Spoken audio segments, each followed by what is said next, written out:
Good morning everyone. Ambition nursing classes में आपका स्वागत है।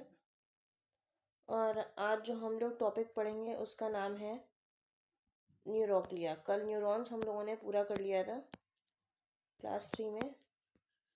आज हम लोग न्यूरोग्लिया के बारे में पढ़ेंगे। तो न्यूरोग्लिया को और क्या कहते हैं? तो न्यूरोग्लिया को कहते हैं ग्लियल सेल्स। और क्या बोलते हैं? इनका स्पेशल नाम है सपोर्टिव सेल्स।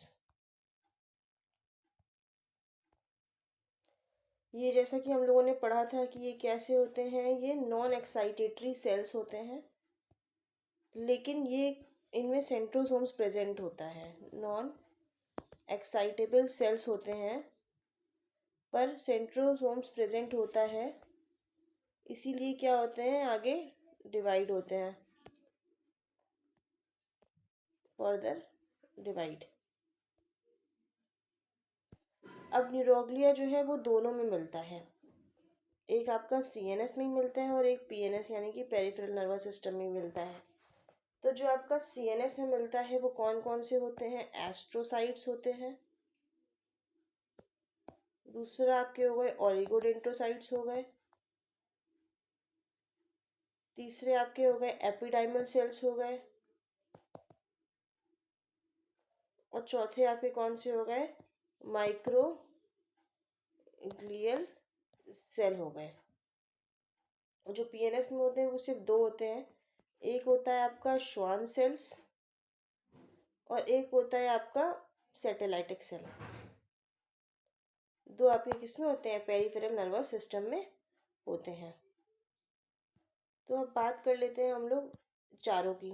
तो चारों में हम लोगों ने एक इमेज देखी थी उस दिन, जिसको आज फिर से ले लेते हैं। वो कौन सी इमेज थी? वो ये थी। ये है आपकी ग्लियल सेल्स। ये है आपकी ग्लियल सेल्स। अब इसमें हम लोगों ने क्या देखा था कि ये जो एस्ट्रोसाइट्स है वो कैसा था। पहले बात कर लेते हैं एस्ट्रोसाइट्स की। तो वो कैसी थी? एस्ट्रोसाइट्स जो थी वो हमारी कैसी थी? स्टार शेप की थी। और क्या है? ये लार्जेस्ट है। दूसरी ये क्या है? मैक्सिमम है नंबर पे। और इनके फंक्शन क्या है? ये क्या बनाती है? ब्लड ब्रेन बैरियर बनाती है। O2 और ग्लूकोज की सप्लाई करती है। और ये कुछ कुछ ये क्या करती है? मैक्रोफेज का भी काम करती है। तो ये आपकी बात हो गई किसके बारे में? एस्ट्रोसाइट्स। एस्ट्रोसाइट्स की सबसे खास बात यही है कि ये जो होती है वो क्या होती है? स्टार शेप की होती है और ये लार्जेस्ट होती है और सबसे ज़्यादा होती है। और क्या करती है? ये ब्लड ब्रेन बैरियर का फॉर्मेशन करती है। दूसरी बात कर लेते हैं हम लोग ओलिगोडेंड्रोसाइट्स की। तो ओलिगोडेंड्रोसाइट्स हमारी ये वाली सेल्स हो गई हैं। इसमें क्या खासियत होती है? ये रिस्पॉन्सिबल होती है सेंट्रल नर्वस सिस्टम में माइलिन शीथ बनाने के लिए। जो माइलिन शीथ बनती है वो किसकी होती है? वो किसके लिए, मतलब कौन बनाता है उसको? ओलिगोडेंड्रोसाइट्स ही बनाती हैं। और ये क्या होती है? एक इसमें एक खासियत बात होती है कि एक माइलिन शीथ जो है ओलिगोडेंड्रोसाइट्स में, एक ओलिगोडेंड्रोसाइट्स एक से ज़्यादा माइलिन शीथ बना सकता है। लेकिन अगर आप बात करेंगे पेरिफेरल नर्वस सिस्टम में श्वान सेल की, तो एक श्वान सेल जो है सिर्फ एक ही माइलिन शीथ बना सकता है, जो कि हम लोग आगे देखेंगे। उसके बाद हम लोग बात कर लेते हैं एपिडाइमल सेल्स। तो ये आपकी हो गई एपिडाइमल सेल्स। तो एपिडाइमल सेल्स की क्या खासियत होती है कि ये सीएसएफ का फॉर्मेशन करती है। किसका फॉर्मेशन करती है? सीएसएफ का फॉर्मेशन में हेल्प करती है, रिस्पॉन्सिबल होती है। और जो एपिडाइमल सेल्स होती हैं वो पीए मैटर से कोराइड प्लेक्सस बनाती है, जिससे क्या होता है? सीएसएफ का फॉर्मेशन होता है। नेक्स्ट बात कर लेते हैं माइक्रोग्लियल सेल्स। तो ये है आपकी माइक्रोग्लियल सेल्स। ये किसके लिए रिस्पॉन्सिबल होती है? एम से माइक्रो और एम से मैक्रोफेज के लिए। What is macrophage? Killing power of bacteria, इसके लिए रिस्पॉन्सिबल होती हैं। और ये आपकी जो है कहाँ से डिराइव्ड होती है? मोनोसाइट से डिराइव्ड होती है। और ये क्या होती है? स्मॉलेस्ट होती हैं, सबसे कम होती हैं। तो आपकी एस्ट्रोसाइट्स जो थी वो लार्जेस्ट होती हैं। और जो मोनोसाइट से आपकी माइक्रोग्लियल सेल्स होती है, जिसको हम लोग क्या बोलते हैं? गिटर सेल भी बोलते हैं। इसको हम लोग क्या बोलते हैं? गिटर सेल भी बोलते हैं। तो ये आपकी क्या हो गई? माइक्रोग्लियल सेल्स हो गई। उसके बाद हम लोग बात कर लेते हैं आपके पेरिफेरल नर्वस सिस्टम में। तो पेरिफेरल नर्वस सिस्टम में श्वान सेल्स थी, ये क्या होती है, माइलिन शीथ बनाती है। कहाँ पे? पीएनएस में। पीएनएस में क्या बनाती है? माइलिन शीथ को बनाती है। और एक श्वान सेल सिर्फ एक ही माइलिन शीथ बना सकती है। दूसरी हम लोगों ने बात करी थी सेटेलिटिक सेल में। तो सेटेलिटिक सेल क्या होती हैं? सेटेलिटिक सेल्स जो होती हैं वो क्या होती हैं? सपोर्टिव सेल्स होती हैं। किसमें? पीएनएस में, यानी कि पेरिफेरल नर्वस सिस्टम में। और किसमें? स्ट्रक्चर को फॉर्मेशन में वो क्या करती है? हेल्प करती है। तो ये बात हो गई आपकी किसकी? पूरी न्यूरोक्लियर की बात हो गई। तो चार चीज़ें हो गई। एस्ट्रोसाइट्स हो गई आपकी, ये सीएनएस में हो गई। एपिडाइमल सेल्स हो गई, ओलिगोडेंड्रोसाइट्स हो गई, और माइक्रोग्लियल सेल्स हो गई। दूसरी बात कर लेते हैं हम लोग पीएनएस में। तो श्वान सेल्स हो गई और आपकी क्या हो गई? सेटेलिटिक सेल्स हो गई। तो इन चारों के बारे में हम लोगों ने स्पेशलिटी पढ़ ली है। नोट्स आप लोग साथ साथ बनाइएगा, या फिर आप लोग पीडीएफ से डाउनलोड कर सकते हैं, वो क्लियर हैंड रिटेन नोट्स हैं, उससे आप लोग देख सकते हैं। नेक्स्ट बात कर लेते हैं हम लोग न्यूरो की, जो कि बहुत ही ज़रूरी बात है कि न्यूरो के बारे में आप लोग जान सकें।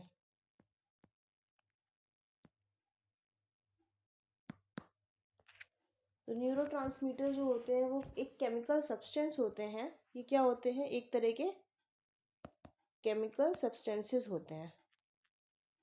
ठीक है, तो ये तीन तरह के होते हैं। एक होता है आपका एक्साइटेटरी, यानी कि जो एक्साइटेटरी होता है मतलब बढ़ता है। दूसरा होता है आपका इनहिबिटरी होता है। और तीसरा होता है आपका मिक्स्ड।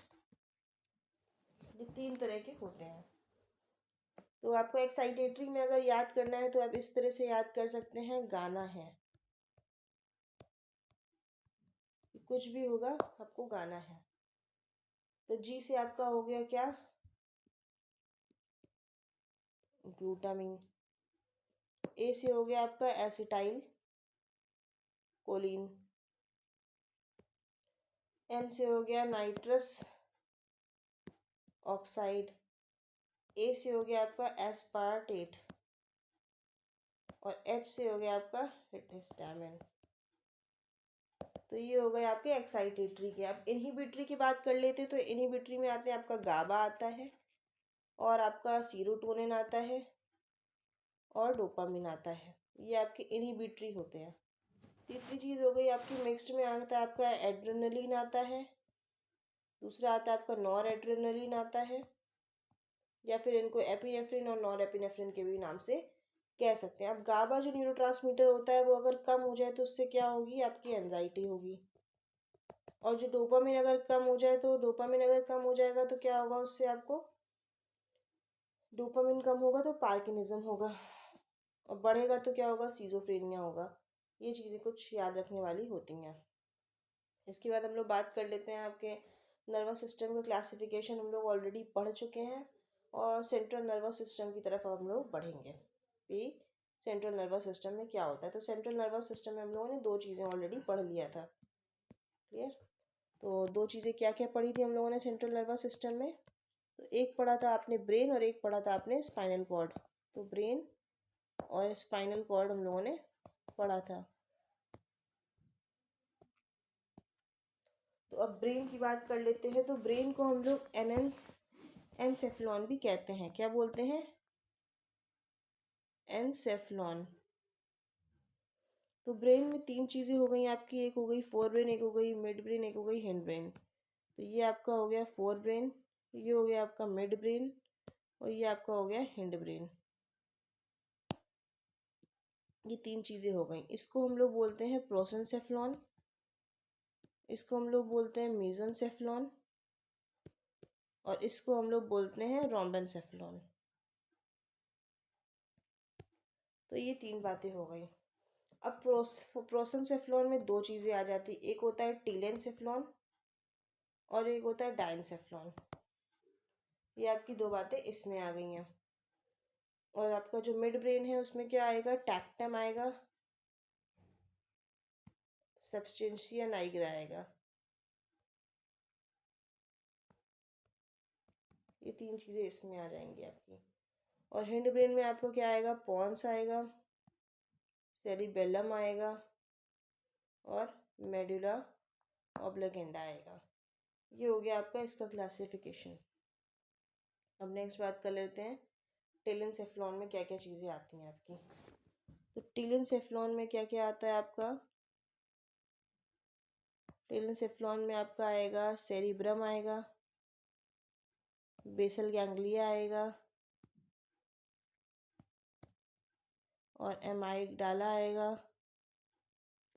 और हिप्पो कैंपस आएगा। और डाइनसेफलॉन में आपको क्या आएगा, डाइनसेफलॉन में आएगा थैलमस आएगा, एपीथैलमस आएगा, हाइपोथैलमस आएगा और आपका मेटाथैलमस आएगा। ये जितने भी थैलमस हैं वो क्या आएंगे, आपके डाइनसेफलॉन में आएंगे। तो ये बात हो गई हमारी सेंट्रल नर्वस सिस्टम की। तो जो सेंट्रल नर्वस सिस्टम है वो हमारा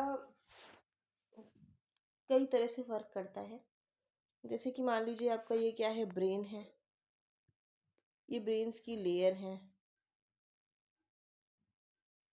ये क्या है, हमारे ब्रेन की लेयर है। अब इसमें क्या होता है, दो हेमिस्फीयर होते हैं प्रेजेंट, जैसा कि बताया था आपको पहले ही, ये दो हेमिस्फीयर होते हैं। यहाँ पे वेंट्रिकल्स होते हैं, उसके बाद जो है ये आपका आता है, तो ये आपके हो गए हेमिस्फीयर। तो ये आपका हो गया राइट हेमिस्फीयर और ये हो गया आपका लेफ्ट हेमिस्फीयर। और ये आपका जो बीच में होता है वो उसको क्या कहते हैं, फॉक्स सेरिब्राई, इसको बोला जाता है फॉक्स सेरिब्राई। यहाँ पे आपकी कवरिंग है मेनिंजेस है, यहाँ पे आ गया आपका एपिथैलेमस आ गया, यहाँ पे आपका आ गया थैलेमस आ गया, यहाँ पे मेटाथैलेमस हो गया। तो ये है, तो यहाँ से जो आपकी इंफॉर्मेशन निकलती है वो किधर जाती है, आपकी लेफ्ट से जो निकलती है वो इधर राइट की तरफ जाती है, और राइट से जो निकलती है वो कहाँ आती है, आपकी लेफ्ट की तरफ आती है, जिसको हम लोग पेरिमिडल और एक्स्ट्रा पेरिमिडल ट्रैक्ट के बारे में जानते हैं। तो जो आपका पेरिमिडल ट्रैक्ट है वो क्या होता है, जो पेरिमिडल ट्रैक्ट है वो होता है आपका, जो एक्सॉन्स होते हैं वो कहाँ से रिलीज होते हैं, axon release from internal capsule. जो एक्सॉन्स इंटरनल कैप्सूल से रिलीज होते हैं उन्हें पेरिमिडल ट्रैक्ट कहते हैं। और जो एक्स्ट्रा पेरिमिडल ट्रैक्ट है वो कहाँ से रिलीज होते हैं, एक्सॉन्स जो है वो कहाँ से रिलीज होते हैं, रिलीज फ्रॉम बेसल गैंग्लिया से रिलीज होते हैं, लेकिन इंटरनल कैप्सूल से रिलीज नहीं होते हैं। तो ये आपका क्या हो गया, पेरिमिडल ट्रैक्ट और एक्स्ट्रा पेरिमिडल ट्रैक्ट हो गया, जिसमें लोगों को कन्फ्यूजन होती है। तो इसमें कोई कन्फ्यूजन वाली बात नहीं है, जो भी आपका इंटरनल कैप्सूल से रिलीज हो रहा है एक्सॉन्स, एक्सॉन्स की बात होती है यहाँ पे, ठीक है। तो एक्सॉन्स जो है इंटरनल कैप्सूल से रिलीज होते हैं वो आपके पेरिमिडल ट्रैक्ट हो गया। और जो आपके एक पेरिमिडल जो आपके एक्सॉन्स इंटरनल कैप्सूल से रिलीज ना होके कहाँ से रिलीज हो, बेसल गैंग्लिया से रिलीज होंगे, वो आपके क्या होंगे, एक्स्ट्रा पेरिमिडल ट्रैक्ट होंगे। तो ये बात हो गई हमारी इसके बारे में। नेक्स्ट हम लोग बात कर लेते हैं ब्रेन स्टेम। ब्रेन स्टेम क्या होता है, तो ब्रेन स्टेम हो गया आपका कनेक्शन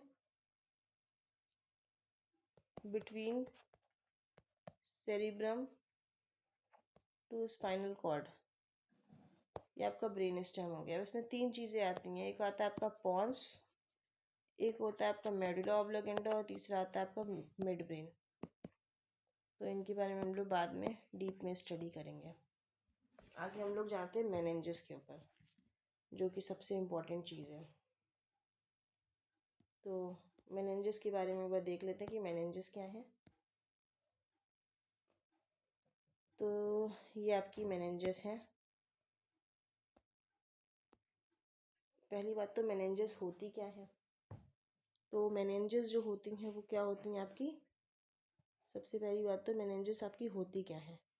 तो मेनिंजेस जो होती हैं वो क्या होती हैं, कवरिंग होती हैं, किसकी, covering of central nervous system. Central nervous system की क्या होती है, कवरिंग होती है, जिसमें क्या क्या चीज़ें आ जाती हैं, ब्रेन भी आती है आपकी और स्पाइनल कॉर्ड भी आती है, दोनों चीज़ें आती हैं आपकी।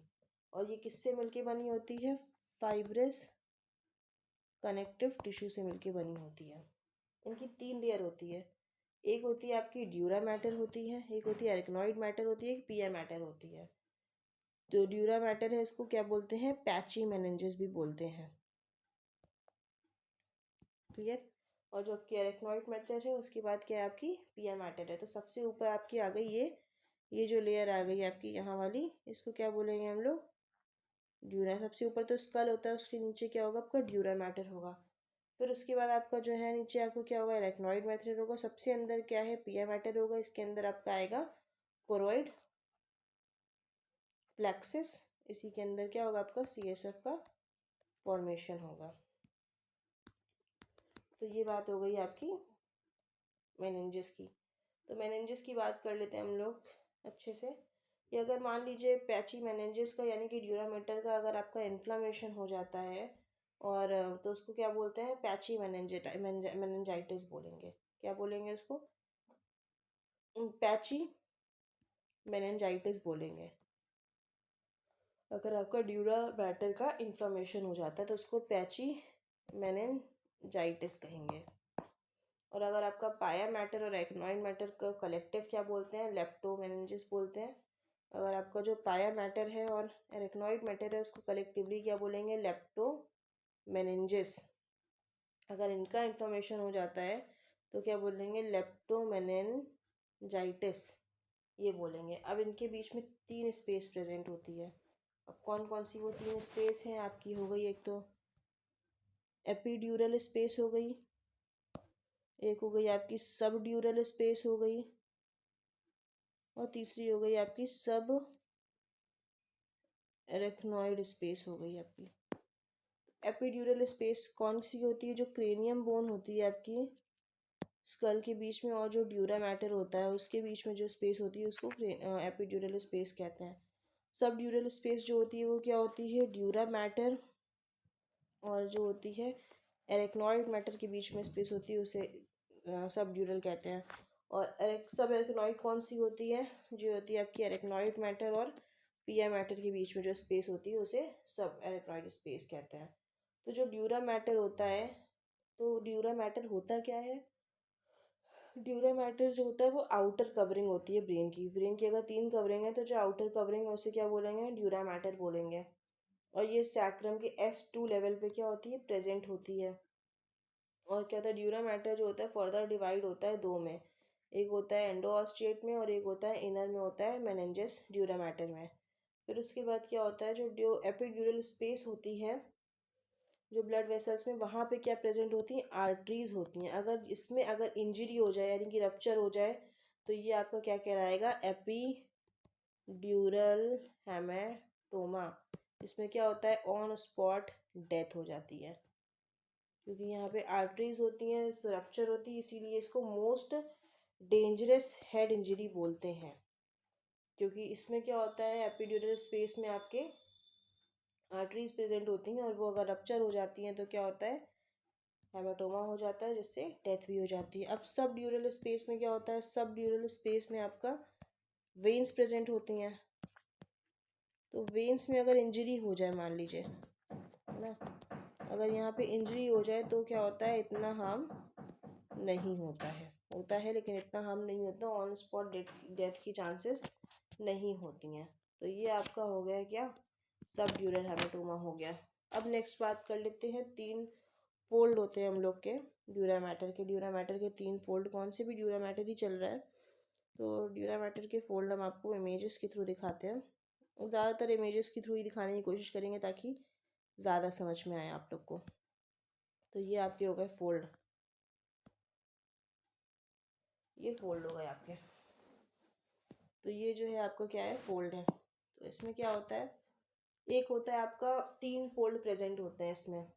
एक होता है आपका फॉक्स सेरिब्राई, ये क्या है आपका फॉक्स सेरिब्राई है। ये क्या होता है, फोल्ड होता है ड्यूरा मैटर का, जिस जो क्या करता है सेरिब्रम को दो हिस्से में डिवाइड करता है। ये आपका सेरिब्रम है, तो ये क्या करेगा, आपका दो हिस्से में डिवाइड करेगा, तो इसी को क्या बोलते हैं, फॉक्स सेरिब्राई बोलेंगे। उसके बाद आता है आपका दूसरा, आता है टेंट्यूरल सेरेब्लाई होता है। तो ये हो गया आपका, ये फोल्ड होता है वो किसको किसको डिवाइड करता है, ये आपको जो हेमिस्फेयर हैं सेरेब्राई के, ये आपको उसमें डिवाइड करता है। टू पार्ट इसमें किसमें होते हैं, सेरिब्रम में को डिवाइड करता है। और ये आपका टेंटोरियम सेरेब्लाई, ये किसको किसको डिवाइड करता है, सेरिब्रम को और सेरिबेलम को, यानी कि ऊपर नीचे डिवाइड करता है। सेरिब्रम और सेरिबेलम को जो डिवाइड करता है, यहाँ से आपका सेरिब्रम शुरू हो जाता है, यहाँ पे आपका सेरिब्रम रहता है। और ये आपका जो होता है फॉक्स सेरिब्राई होता है, वो ड्यूरा मैटर का फोल्ड होता है, जो कि टू पार्ट डिवाइड करता है किसको, सेरिबेलम को। क्लियर। तो एक आपका हो गया फॉक्स सेरिब्राई हो गया, एक आपका हो गया टेंटोरियम सेरिब्राई हो गया, सेरिबेलाई हो गया, और एक आपका हो गया फॉक्स सेरिबेलाई। तीन चीज़ें आपकी हो गई हैं। क्लियर। अब नेक्स्ट बात कर लेते हैं हम लोग एरेक्नॉइड मैटर की। तो एरेक्नॉइड मैटर क्या होता है, एरेक्नॉइड मैटर जो होता है आपका, वो होता है स्पाइडर शेप का होता है। क्लियर। और ये कहाँ पे, ये भी S2 लेवल के उसमें प्रेजेंट होता है। और ये ए वैस्कुलर लेयर होती है, जहाँ पे वेन्स प्रेजेंट, या ए वैस्कुलर लेयर होती हैं, इसीलिए इतना हार्म नहीं करता। विलाइज जो होती हैं प्रेजेंट होती हैं, विलाइज क्या होंगी आपकी, प्रेजेंट होंगी। और ये CSF को क्या करता है, एब्जॉर्ब कर लेता है और ट्रांसफ़र करता है, फिर वेनस रिटर्न करता है। और जो सब एरेक्नॉइड स्पेस जो होती है वो क्या होती है, डायलेट होती है। और उसके बाद क्या होता है, उसमें जो उसका सम पोर्शन, उसको क्या बोलते हैं, सिस्टर्ना बोलते हैं। नेक्स्ट हम लोग बात कर लेते हैं पाया मैटर की। तो पाया मैटर क्या होता है, जो पाया मैटर होता है वो क्या होता है, इनर लेयर होती है, इनर मोस्ट लेयर होती है, इनर मोस्ट लेयर होती है। और सबसे ज़्यादा क्या होती है, डेलिकेट होती है, यानी कि सबसे ज़्यादा नाजुक होती है। और हाईली वैस्कुलर लेयर होती है, बहुत वैस्कुलर होती है, हाईली वैस्कुलर लेयर होती है। और ये डायरेक्टली किससे कनेक्ट होती है, ब्रेन से कनेक्ट होती है। और ये L2 लेवल तक प्रेजेंट होती है। वो दोनों S2 लेवल तक प्रेजेंट होती है, पर ये कहाँ तक प्रेजेंट होती है, L2 से होती है। कहाँ को जाती है, कॉकिक्स तक जाती है आपकी। और जो इसका स्ट्रक्चर प्रेजेंट होता है, उसको फाइलम टर्मिनल बोलते हैं। अब हम लोग बात कर लेते हैं आगे की, जो कि तीन चीज़ें पढ़ लीजिए। जो बोन से बोन को कनेक्ट करता है, उसे क्या बोलते हैं हम लोग, लिगामेंट बोलते हैं।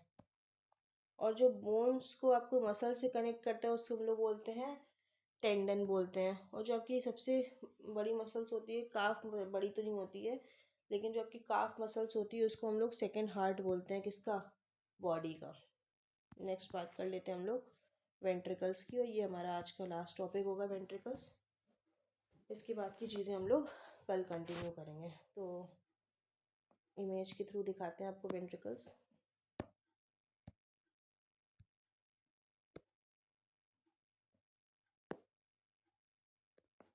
ये हो गए आपके वेंट्रिकल्स। तो वेंट्रिकल्स जो होते हैं वो क्या होते हैं, इरेगुलर शेप होते हैं कैविटी का। ये टोटल कितने होते हैं नंबर में, 4 होते हैं। इसमें 3 दिखा रहा है, 4, क्योंकि लेटरल 2 होते हैं, एक यहाँ है और एक आपका यहाँ है। तो ये आपका राइट हो गया, एक लेफ्ट हो गया, लेफ्ट वेंट्रिकल हो गया, 2 वेंट्रिकल हो गए। 2 कितने होते हैं, लेटरल वेंट्रिकल्स होते हैं। और आपका दूसरा तीसरा क्या होता है, ये बता रहे हैं। जो लेट्रिकल वेंट्रिकल्स होते हैं वो 2 होते हैं, एक होता है आपका राइट और एक होता है आपका लेफ्ट होता है। ठीक है। तो जो सेप्टम पैलिडम होता है, वो दोनों को मिडिली कनेक्ट करता है। ये जो है आपका, वो क्या है, सेप्टम पैलिडम होता है। ठीक है, ये क्या करता है, दोनों को कनेक्ट करता है। नेक्स्ट बात कर लेते हैं। और जो लेट्रिकल वेंट्रिकल जो थर्ड वेंट्रिकल से कनेक्ट होता है यहाँ पे, तो उसे क्या बोलते हैं, फोरामेन ऑफ मोनेरो।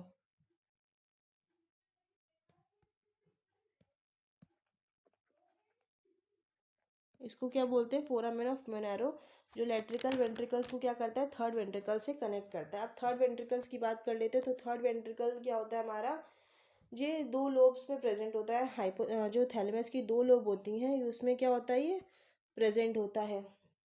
और जो थर्ड वेंट्रिकल फोर्थ वेंट्रिकल से प्रेजेंट होता है वो किसके थ्रू होता है, एक्वाडक्ट ऑफ सिलिवाइस की होता है, एक्वाडक्ट ऑफ सिलिकस से कनेक्ट होता है। और जो फोर्थ वेंट्रिकल होता है वो किसके किसके बीच में होता है, जो फोर्थ वेंट्रिकल होता है वो आपका किसके किसके बीच में होता है, पॉन्स एंड सेरिबेलम के बीच में होता है, पॉन्स और सेरिबेलम के बीच में होता है। जो कि मीडियली जो होता है वो किस में प्रेजेंट होता है, फोरामेन ऑफ मैगेंडी के, और लैटरली किस में होता है, फोरामेन ऑफ लास्टा के बीच में होता है। तो ये आपका क्या हो गया, वेंट्रिकल्स के बारे में हो गई। तो ये 4 इन्फॉर्मेशन जो हो गई आपकी वेंट्रिकल्स के बारे में वो क्या हो गई, एक तो आपका 2 होते हैं लैटरल होते हैं, ठीक है, एक राइट होता है एक लेफ्ट होता है, दोनों को जो बीच में जोड़ता है वो क्या कहलाता है, वो आपका कहलाता है फोरामेन ऑफ मोनेरो कहलाता है। ये क्या कहलाएगा आपका, फोरामेन ऑफ मोनेरो कहलाएगा। फिर उसके बाद आता है आपका थर्ड वेंट्रिकल्स, जो कि 2 लोब के बीच, थैलेमस की जो 2 लोब होती हैं उसके बीच में प्रेजेंट होता है। और ये जो फोर्थ वेंट्रिकल से प्रेजेंट होता है, मतलब कनेक्ट होता है, उसको क्या बोलते हैं, एक्वाडक्ट ऑफ साइलाइवस बोलते हैं। और जो आपका फोर्थ वेंट्रिकल्स होता है वो क्या होता है, वो पॉन्स और सेरिबेलम के बीच में होता है। जो पॉन्स और सेरिबेलम और ये जो कनेक्ट होते हैं लैटरली, तो वो किससे होते हैं, फोरामेन ऑफ लेस्टा से होते हैं। और मीडियली जो होते हैं वो किससे होते हैं, फोरामेन ऑफ मैगेंडी से होते हैं। तो ये हो गई आपकी लैटरल, ये हो गई आपकी वेंट्रिकल्स की बातें। तो वेंट्रिकल्स आपको क्लियर हो गया होगा अच्छे से। ये आपकी वेंट्रिकल की इमेज। तो ये हो गया आपके लेटरल वेंट्रिकल्स, ये हो गया आपका थर्ड वेंट्रिकल्स, और ये आपका हो गया फोर्थ वेंट्रिकल। इसमें आप इसको बना के इसमें आप अपनी नेमिंग्स दे सकते हैं। नेक्स्ट अगर हम लोग बात करेंगे सीएसएफ की, तो वो आज का टॉपिक फिर लंबा हो जाएगा, या फिर चाहे तो हम लोग उसकी बात कर सकते हैं। तो कर लेते हैं, सीएसएफ की बात भी कर लेते हैं कि सीएसएफ क्या होता है। थोड़ा सा बढ़ा के सीएसएफ की बात कर लेते हैं कि सीएसएफ क्या होता है, उसको भी कंप्लीट कर देते हैं आज ही। तो सीएसएफ क्या होता है, फ्लूइड होता है किसके बीच में, फ्लूइड प्रेजेंट होता है किसके बीच में, वेंट्रिकल्स के बीच में प्रेजेंट होता है। या फिर इसको कह सकते हैं सब आर्कनॉइड स्पेस में क्या होता है, जो फ्लूइड प्रेजेंट होता है उसको क्या कहते हैं, सीएसएफ बोलते हैं। और ये कहाँ से फॉर्म्ड होता है, ये फॉर्म्ड होता है कोरॉइड प्लेक्सिस से फॉर्म्ड होता है। और इसका एब्जॉर्प्शन किससे होता है, वो होता है सब एरेक्नॉइड विलाई से क्या होता है, इसका एब्जॉर्प्शन होता है। अब इसका जो फॉर्मेशन रेट है वो कितना है, 0.3 से 0.5 ml पर मिनट है। अब जो फॉर्मेशन रेट है और एब्जॉर्प्शन रेट है वो क्या होना चाहिए, इक्वल होना चाहिए, नहीं तो क्या होगा, सीएसएफ का प्रेशर बढ़ जाएगा। क्लियर। अब हम लोग आगे की तरफ चलते हैं। इसमें क्या होता है, जो आपका कांस्टेंट है जो लेवल होता है सीएसएफ का वो कितना होता है, 150 हमेशा आपके उसमें रहता है, 150 ml हमेशा रहेगा। तो जो आपका वन इसमें से 125 है वो कहाँ आपका रहेगा, सब आर्कनॉइड स्पेस में रहेगा। और जो आपका 20 से 25 है वो कहाँ रहेगा, वेंट्रिकल्स में रहेगा आपका। क्लियर। अब हम लोग बात कर लेते हैं सीएसएफ का प्रेशर की। तो जो सीएसएफ का प्रेशर होता है नॉर्मल वो कितना होता है, 10 से 15 mm ऑफ Hg होता है। तो इंट्राक्रेनियल प्रेशर जो इंक्रीज होता है वो किससे होता है, 2 तरह से हो सकता है। या तो आपका जो है फॉर्मेशन लेवल बढ़ जाए, या तो एब्जॉर्प्शन लेवल क्या हो जाए, कम हो जाए, तो उससे वो बढ़ जाएगा। तो ये हो गई आपकी सीएसएफ की बात। अब सीएसएफ के बारे में कुछ पॉइंट्स याद कर, कोई पॉइंट्स देख लेते हैं। वो क्या हो गया, अगर आपका सीएसएफ कलरलेस है, पहली बात तो सीएसएफ का कलर वो होता है, वो क्या होता है, कलरलेस होता है। क्लियर। क्या होता है वो, कलर लेस होता है, इसमें कोई कलर नहीं होता। लेकिन अगर मान लो क्लाउडीनेस आ जाए उसमें, तो वो क्या होगा, इन्फेक्शन होगा। और कोप वेव अपीयरेंस होगा तो क्या होगा उसमें, ट्यूबर होगा, यानी कि ट्यूबिकुलर मेनिंजाइटिस होगा। नेक्स्ट उसका पीएच क्या होता है, नॉर्मल 7.33 होता है, यानी कि स्लाइटली एल्कलीन होता है। स्पेसिफिक ग्रेविटी होती है 1.005 होती है। और आरबीसी अगर प्रेजेंट है तो क्या होगा उसमें, हैमरेज होगा। और डब्ल्यूबीसी प्रेजेंट है तो क्या होगा, इन्फेक्शन होगा। नेक्स्ट हम लोग बात कर लेते हैं, जो टेस्ट है वो क्या होगा, प्रेजेंट होगा, क्योंकि ग्लूकोज होता है उसमें। सीएसएफ में क्या होता है, ग्लूकोज होता है तो टेस्ट थोड़ा सा मीठा होगा। प्रोटीन भी है थोड़ा सा प्रेजेंट होता है। स्टोरेज रूम टेम्परेचर पे कितना होता है? 24 आवर्स तक हम लोग क्या कर सकते हैं? रूम टेम्परेचर पे स्टोर कर सकते हैं। तो ये बात हो गई हम लोग की CSF की। अब फंक्शंस कर देते हैं। CSF का क्या होता है? जो फंक्शन होता है वो क्या करता है? एब्जॉर्ब करता है किसको? शॉक को एब्जॉर्ब करता है। क्लियर? और वेस्ट मटेरियल को क्या करता है? एक्सक्रीट आउट करता है। और कुछ न्यूट्रिटिव फंक्शंस भी इसके होते हैं। तो ये हो गई आपकी CSF की नॉर्मल इन्फॉर्मेशन के बारे में बात हो गई है। बाकी की बात हम लोग नेक्स्ट अगली क्लास में करेंगे। कल हम लोग नया टॉपिक पढ़ेंगे। और आज आपका 3-4 चीज़ें हो चुकी हैं। कौन कौन सी हैं देख लेते हैं।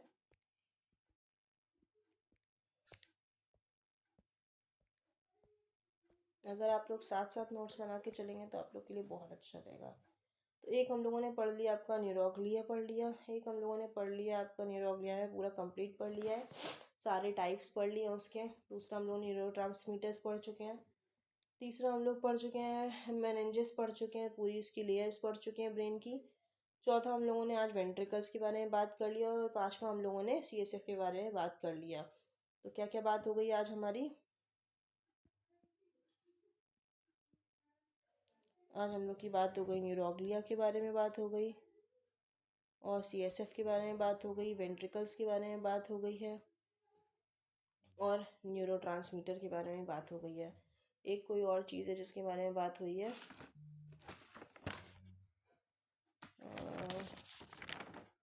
नाम भूल रही हूँ।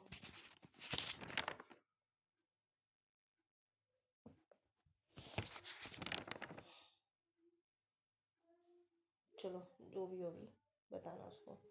So class, this is all about today's class. आप लोग जो है इसके नोट्स बनाते रहिएगा, और आप लोग को उसके नोट्स जो हैं PDF में ही मिल जाएंगे। तो इसको प्लीज़ बनाते रहिएगा ताकि आप लोग को आगे हेल्प हो, और बने रहिएगा एम्बिशन नर्सिंग क्लासेस के साथ। और प्लीज़ क्लास को लाइक शेयर सब्सक्राइब ज़रूर करिएगा, और कमेंट करके बताइएगा कि क्लास कैसी लगी। और क्लास को पूरा देखिएगा क्योंकि एंड तक आपको कुछ ना कुछ ज़रूर समझ में आएगा। So thank you class. आपका दिन शुभ हो।